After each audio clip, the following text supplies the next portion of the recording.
Imagine if the US did not use the nuclear bombs on Japan in 1945. Instead, imagine it went through with the planned conventional attack on Japan on the island of Kyushu. That called for a seaborne invasion more massive than D-Day. Against the US, Imperial Japan would have rallied whatever remained of their armed forces, bolstered by thousands of kamikaze airplanes. And this invasion would have been a mere precursor for an even larger invasion that would have taken place near Tokyo 6 months later. Codenamed Olympic and Coronet, these two plans were part of the Operation Downfall, Allied invasion of Japan. This video will assume they actually happened.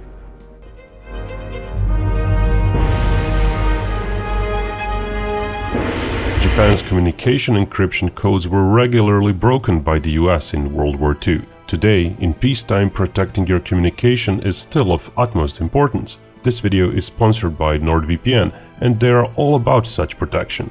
NordVPN offers a virtual private network app. It connects your computer to their server, and there's over 5,400 servers to pick from, mind you. All your internet data to and from that server gets encrypted, with 256-bit encryption. Google that if you want.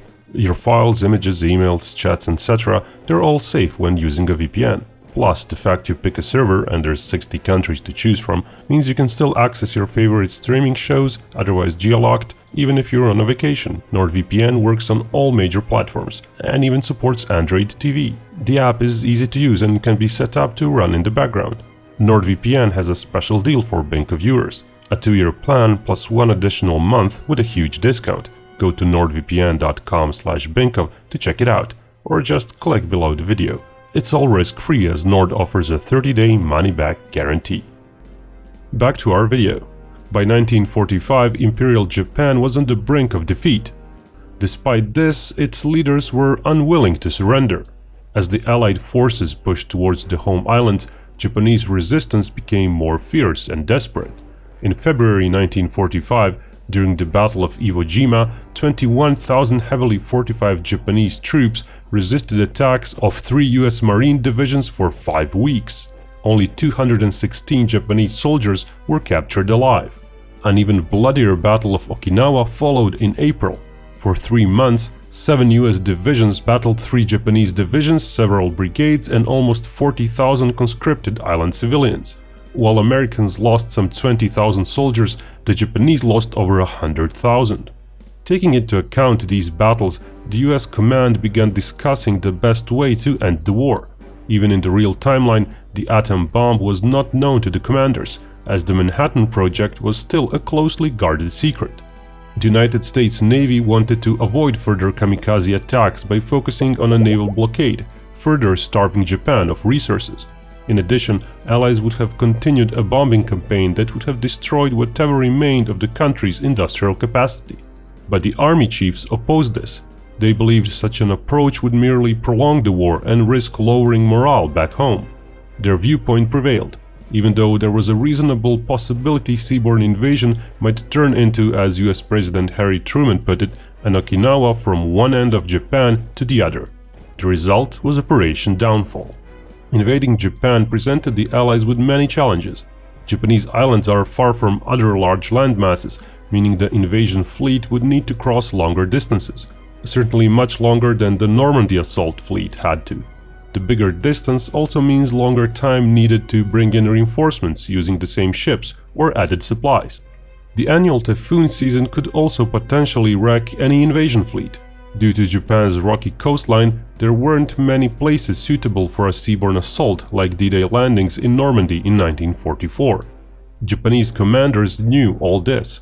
They correctly assumed Allies would target the island of Kyushu and then the beaches of the Kanto Plain near Tokyo. Moreover, they knew their military couldn't defeat the Allies. Commanders could merely hope to slow down the invasion in a colossal battle of attrition. If Japanese forces managed to hurt the Allies badly enough, they might be willing to negotiate a more favorable peace treaty. Japan began reinforcing defenses on Kyushu. In April 1945, Allied intelligence suggested there were around 350,000 soldiers on the island. By August, estimates rose to at least 545,000. The fact was Japan placed even more combatants there, transferring forces not only from other parts of the country, but from Korea and Manchuria too. Estimates of the number of Japanese aircraft also rose over the months, as Japan poured in most of their air forces near Kyushu. Japan deliberately saved its remaining warplanes for one last stand. In addition, armed forces repurposed many planes for suicide attacks. While the Japanese Imperial Navy lacked fuel for any significant operations, it nevertheless planned to utilize its capital ships to defend ports and naval bases, despite being dwarfed by the US fleet.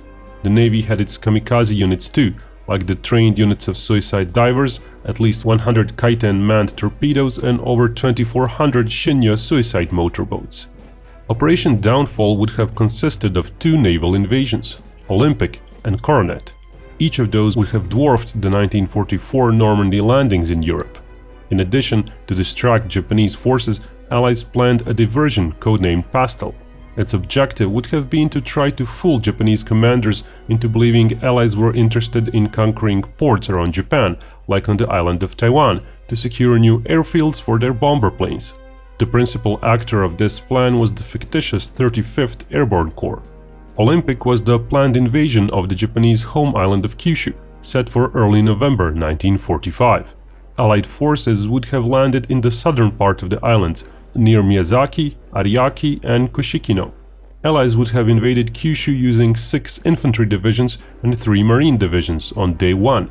Further 3 divisions were to take the nearby islands, so those could provide easier service for the invasion.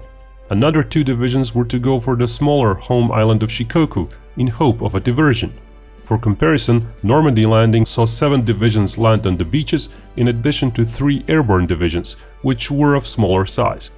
According to US Navy shipping estimates, the assault echelon would have incorporated over 436,000 people, of which 315,000 would have been combat troops. 71,000 vehicles would also be disembarked, of which 43,000 would be combat ones. And none of that includes the later follow-up forces.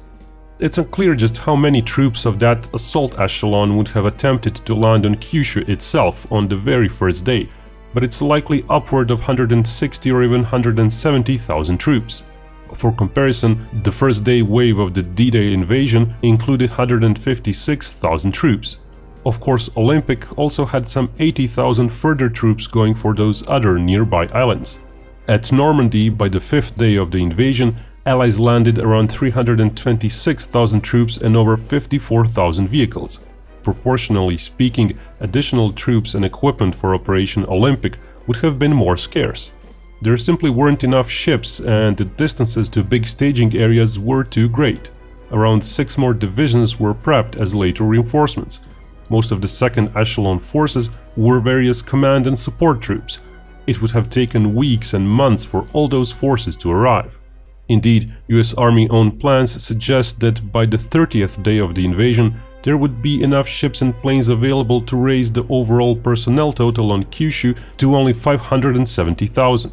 75 days after Invasion Day, the overall transported total was to reach 767,000.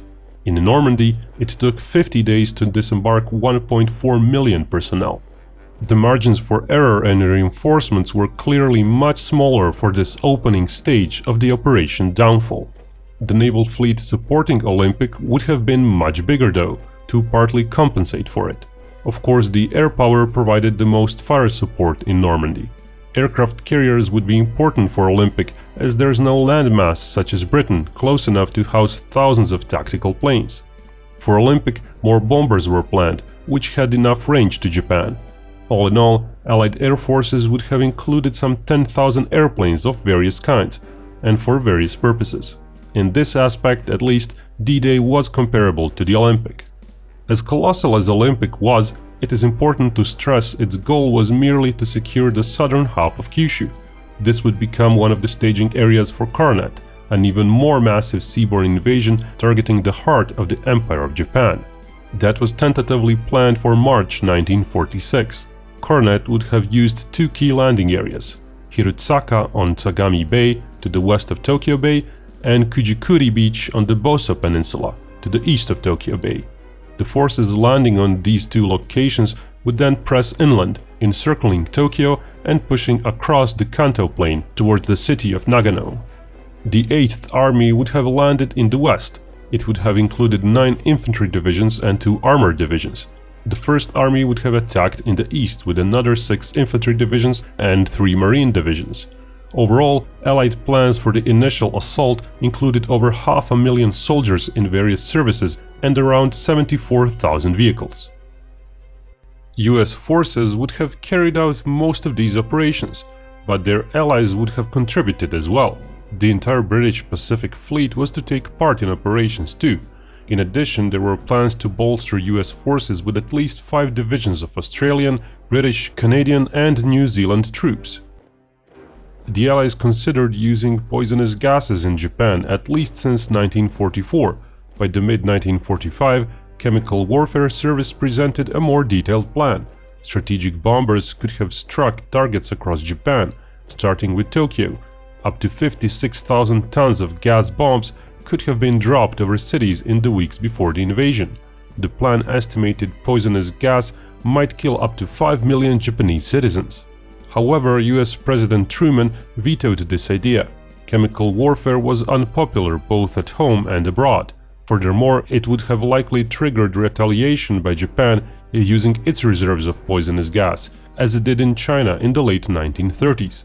Using poisonous chemicals against Japanese crops to make the famine worse was not off the table though.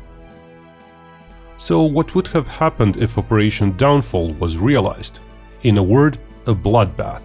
After Okinawa and Iwo Jima, Allied analysts knew Japanese resistance would be fierce and desperate. The terrain on Kyushu was similar to the Okinawa one, and favorable to defenders, hilly and full of ravines. The Japanese had ample time to construct a network of caves and bunkers. While the US would use its ample firepower to suppress the defenders initially, the US-owned landing ships would inevitably get attacked. The US initially thought Japan could not use more than 800 planes in kamikaze attacks. Those estimates then kept rising. By August, the US estimated 3,900 kamikaze repurposed planes. Years after the war, it was revealed Japan had in fact prepared an even bigger kamikaze force. At Okinawa, the Japanese used 1,500 kamikaze planes and achieved decent success. Furthermore, those attacks were mostly directed against combat ships. For the defense of the homeland, as it was the last big stand, the Japanese planned to attack only the landing ships, which would be easier targets. They would be closer, slower and basically without defenses. Flying over land to reach the beaches would also largely negate the radar warning advantage the US had at Okinawa. Japanese own estimates varied from 15 to 50% of the US landing fleet neutralized. Even if those were wishful thinking, it's plausible the US would have lost hundreds of various landing ships and craft, and tens upon tens of thousands of US troops with them. Another comparison with Normandy is in order. The Luftwaffe had some 500 combat planes available in theater against almost 10,000 Allied planes. The US estimate of Japanese air forces was always lagging behind. Including kamikaze repurposed planes, the Japanese had some 11,000 combat aircraft ready. US estimates of Japanese ground forces were equally flawed initially and kept rising through 1945. While in March of 1945 there was just one division on Kyushu, the Japanese correctly estimated that Kyushu was indeed the most plausible point where the US attack might succeed, due to its relative proximity to other US-held islands. A massive force was assembled, and by August 1945 the Japanese force on Kyushu numbered 14 divisions. Overall military personnel on Kyushu, including Navy and Air Force, numbered 735,000. By November, when Olympic was to start, the Japanese defense plan, codenamed Ketsugo, called for 900,000 troops on Kyushu. Japanese forces on the home islands included over 4.3 million troops. Of course, all those forces were by 1945 very short on equipment and especially on ammo. Indeed, out of 65 divisions on paper, only 40 actually had equipment, and only 30 actually had nominal amounts of ammo. While such woefully undersupplied forces would have met the US invasion in Operation Coronet near Tokyo, for Operation Olympic the Japanese forces were still fairly well supplied. Allied commanders also considered skipping Olympic altogether and focusing on Coronet. Such a decision could have initially isolated a third of the Japanese army troops stuck on Kyushu. However, that would have cost the Allies air support, except for the long-range bombers and airplanes aboard the aircraft carriers. Ship resupply route would have also been longer. The Allied force would have eventually been met with an even larger Japanese force near Tokyo. Of the two bad options, it was likely a worse one. The weather would have also worked against the Allies. Olympic was set to begin in October 1945.